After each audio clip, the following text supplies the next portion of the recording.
Hey there guys, it's Nathan here with the latest mini golf work in progress video. So there's been quite a few changes since the last one you guys would have seen. The first being the music that you can hear in the background. This is the first of hopefully many tracks that I'll have just sort of as background music. Actually using it in VR really sets the mood, and I think it's pretty cool. And yeah, so the main purpose of this video is showing off the new UI as well as a couple of other small things, music being one.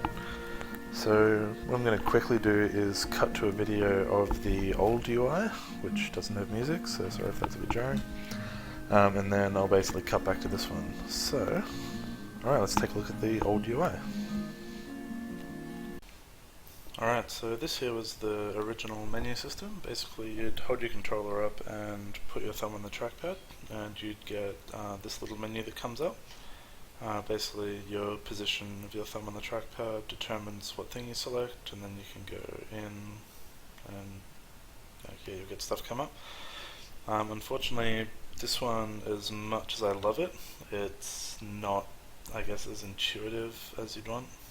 Sure, the text doesn't help it, even without that. If I take my thumb off, then the thing disappears. Also, people didn't really know that you had to hold your controller up and then use the trackpad to do it. Sure, in the final version you basically hold your controller up and you'd get a sort of glowing visual prompt on the trackpad to actually know that that's what it is. But yeah, so basically we had to move to a different selection, and I'll cut to that one now. Alright, so now that you know what was wrong with the old UI, I'll sort of show you my proposed solution for fixing that. So instead of having the trackpad having to face up, we just hit the red button on the controller and bam! We have this beautiful 3-panel display. So the one on the left is for our course selection, so that'll update with whatever course information's there. The middle one is just sort of our regular menu, which will have the sort of sound options, quit, new game, etc. And then social will be our friends list and yeah, all that sort of stuff. Chat maybe, I don't know, sort like that. Yeah, so from here, it seems like, I guess from the video, that it'll be a laser-based system, so you sort of point where you want and yeah, just sort of select an option, like most other VR menus do. But what I found from doing that is that actually trying to hit the right button can be quite hard, especially when you're at a distance, and yeah, moving my arm from there to there can change the option basically.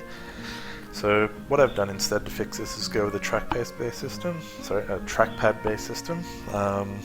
Partly because it's more convenient, partly because I'm in love with the trackpad on the Vive. So basically what we do now is we just sort of point at a panel and we use the trackpad to scroll around on it. And then if we move, it'll do that. Our cursor stays persistent, so if we want to say go in that corner, go up there, and then we can go back and it'll stay there. So yeah, basically we scroll and we can click, and as long as I'm pointing at this panel, then the cursor will stay there. So I found basically that's a much easier solution. I only have to point at the entire menu with the controller. I don't need to just point at a specific button. And yeah, the trackpad itself is accurate enough that I can scroll around easily. So just an example of it actually being used. Let's go to, say, hole 2. Here we are. One of the nice features is the ball will automatically spawn for you, which is always good compared to having the place ball button on the last menu. Let's go to hole 1. Another feature of this now is that the ball will persist on each different hole, so while you've only got one ball, and that ball will move as you teleport around the courses. Basically, it'll store its position, velocity, and angular velocity on each hole. So if I hit this, and then quickly change to a random hole, say hole 5, and now if we go back to hole 1, we'll see that the ball continues moving where it was. So this is especially useful for something like multiplayer, where you can have different people on different holes at different times, or at the same time I should say.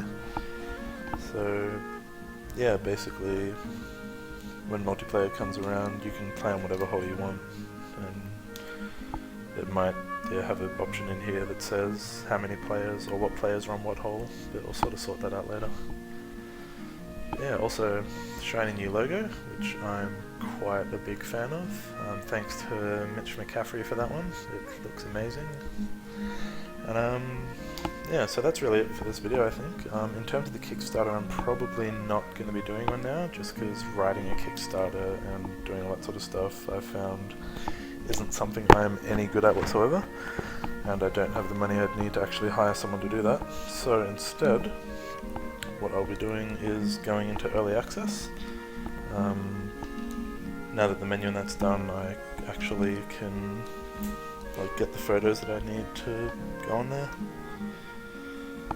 And yeah, hopefully it should be good. I still want to try and be out for the Vive launch, and I'm chatting with Valve to try and get this as sort of an official Vive title. But yeah, obviously still a lot of work that needs to be done. Yeah, I think that's about it. Oh yeah, your score updates as well, so I've hit the ball 7 times here. But anyway. But yeah, so that's it for this anyway. The next big goal is getting multiplayer working perfectly.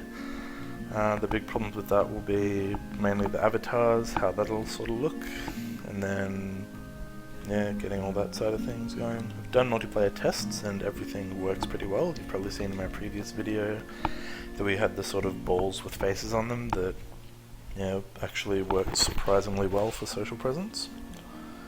But obviously when it comes to a commercial product, you need something a bit more than just balls on faces, even though it works pretty well.